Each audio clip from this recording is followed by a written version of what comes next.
Okay. Feminism. Well, but here's the thing. Let's just soak in this person. Wow. Yeah, I agree. This is what we're dealing with. Look at the fucking hair.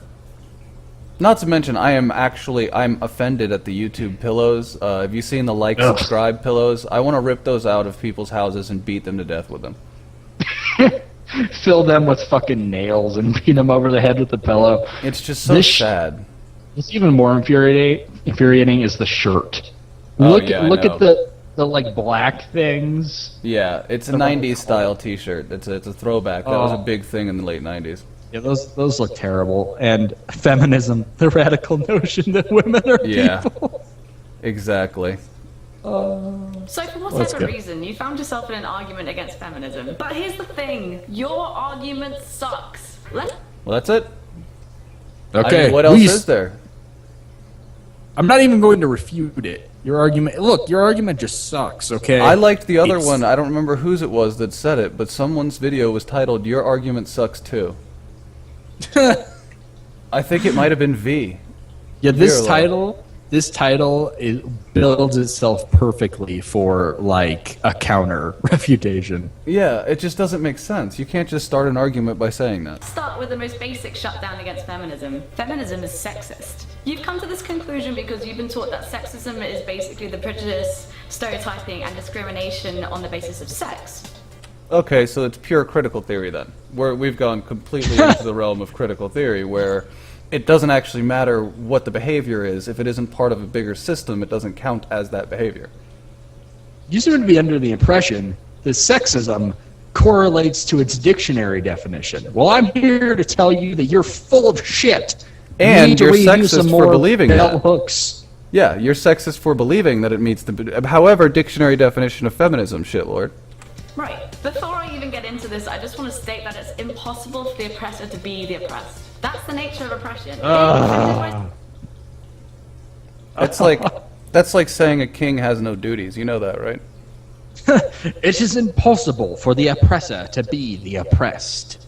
Has it ever crossed your mind that in certain circumstances people will have dominant and submissive relationships with other people? Like, I might be extremely dominant around one of my friends, but then when I go to a job, I'll be submissive around my boss. It doesn't matter what your gender is in that case, because it's an individual thing in terms of who. I think you should be required to read explicitly existential literature before you start any sort of critical theory. I think you should have to understand that shifting roles in a society are pretty much the norm. I think you have to understand that when you were born into modern society, you were born into a society that really did not meet the needs of human beings. We have to take what we have done on accident during the Industrial Revolution, which is build big cities, live on top of each other, have mundane, repetitive jobs. These are not normal human behaviors. This is a new thing. We have to forge a new path in that direction. We can't go backwards like you guys seem to want to do. We can't go back to the land. It doesn't work like that. Again, how many mega deaths need to occur? Exactly how many millions of people need to die for your plan to work out? Something is not the same as being oppressed by something. So bearing that in mind, quite simply, sexism is a form of oppression. I am not saying that men don't face negative stereotyping, and I am not saying that men don't face prejudice and oppression in society. However... Then what is your theory based on? If all those things occur, then what? She just said that the oppressor can't be the oppressed, and then she said, but that doesn't mean that men can't be... oppressed. Victims of sex. It's madness. It's that makes utterly no sense. Insane gibberish. It's like saying one thing and then refuting it in the next sentence. And these guys do it all the time. Within one video, I will find 3, 4, 5 inconsistencies where they have refuted their own points in the videos. But only oppressed people experience all of that, as well as it being institutionalized and systemic. Here's how your argument... Show me institutions or systems, please. But Hagbard, the court systems, I mean, some of the child custody laws allow rapists to have access to the children. some child custody laws don't allow actual legitimate fathers to have access to their kids. The system is broken. Deal with that. No, look, dude. They wrote the law specifically. The law is written as such. Rapists get the kids. Yeah, obviously. Go rape. Rape and make babies. Wouldn't have solved. Hurrah If you're for discussing rape. sexism within feminism, it should be about how some parts of feminism could actually be really problematic for trans people, as well as people who don't assign to any gender and people who are gender fluid. A lot of But wait. If feminism is about finding the oppressed and it's about not being the oppressor, how is it oppressing trans people if they are oppressed? They represent an oppressed group already. Feminism. So they can't oppress anyone else. That's impossible. You've already claimed that that's impossible. They're trying to set themselves up as the movement apart from the oppressors, but then she's admitting that there's problematic elements within her own movement. Okay. mainstream feminism at the Madness. moment. Well, then we needs to don't work a trust lot your harder movement. on being Yeah, inclusive. madness. But men can get raped too. I can't stand this argument. You have to be a certain level of horrible to pit I victims can't against stand each other. facts and reality. No. Those really irk. It's really frustrating from like- her because she's literally doing this, and that's what feminists do when you bring that up. You go, yeah, there are male victims of rape too. And then they say, yeah, but why are you trying to bring that up? It's like, well, we're just trying to say that it happens to everybody. It's like, yeah, but a male victim of rape isn't, psychologically as affected, or they have so many other different lines they'll use. The thing is, the reason it's brought up and it's a legitimate point is because they're so often ignored, and they try to make rape a women's issue. That's the Exactly. thing. Exactly. Oh, her fucking haircut. Jesus. of a gender. Also, I find Terrible. that people use this argument a lot when discussing rape culture, and actually they don't quite know what the discussion is about. I want to handle this the right way because feminism supports all victims of rape. But in the context Feminism supports all victims of rape, but that's all we need to hear from you. I mean, really. How can feminism, a movement that was designed to advocate for women's rights, support victims of rape who aren't female? I have no idea. That's a head scratcher. That is a misappropriation of your entire movement. Yeah, it's that self-obsession again. of why your argument They sucks, have the we answer. are fully aware that men get raped too. We are not ignorant. What we were actually discussing was rape culture, so not the act itself. Yes, rape culture, a term that was invented to describe male rape in prisons. Yeah, and it has been, and that would fit the description. Yeah. Because there are plenty of people within the populace who are like, oh, that guy was a rapist, that guy was a pedophile, he deserves whatever happens to him in prison. Yeah. There, I'm not saying I don't even know if that's like a super popular opinion, but you do hear that. Enough Certainly. people think that it's alarming.